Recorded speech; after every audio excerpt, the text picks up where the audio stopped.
I had lots of stories about my own life when I was young. I wasn't very big.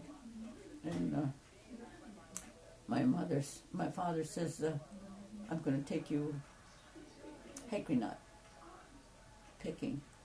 So I got my stuff on and we went and I took a honey pail. He got a couple of baskets and we struck out. He said to me, I'll boost you up in a tree, you shake the limb and I'll pick up the nuts.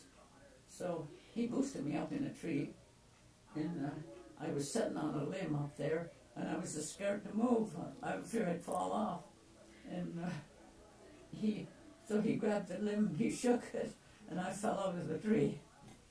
And that was so funny. He did the nuts fell down and he picked them up and when we went home he says to my mother, he said, I shook a little bear out of the tree over there.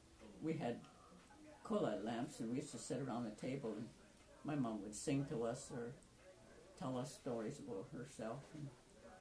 But we had 2 cows and 2 horses. We had some chickens. We used to make our own butter.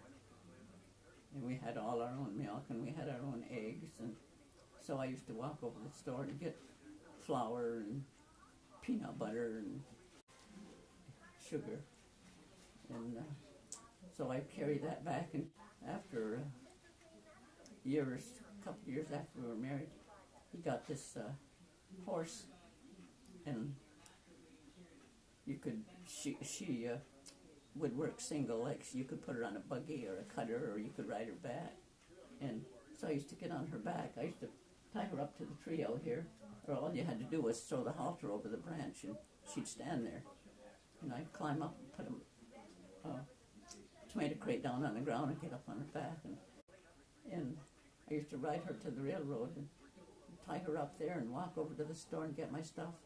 I always took a skipping rope and I tied the 2 bags over the back of her neck and brought them back. And she was quiet, she didn't mind any of that. I can remember at Christmas time when I was just young, I must have been 6 or 7, getting a pair of hair barrettes. And they were just like little plastic, both this long. And they were made like a ribbon bow.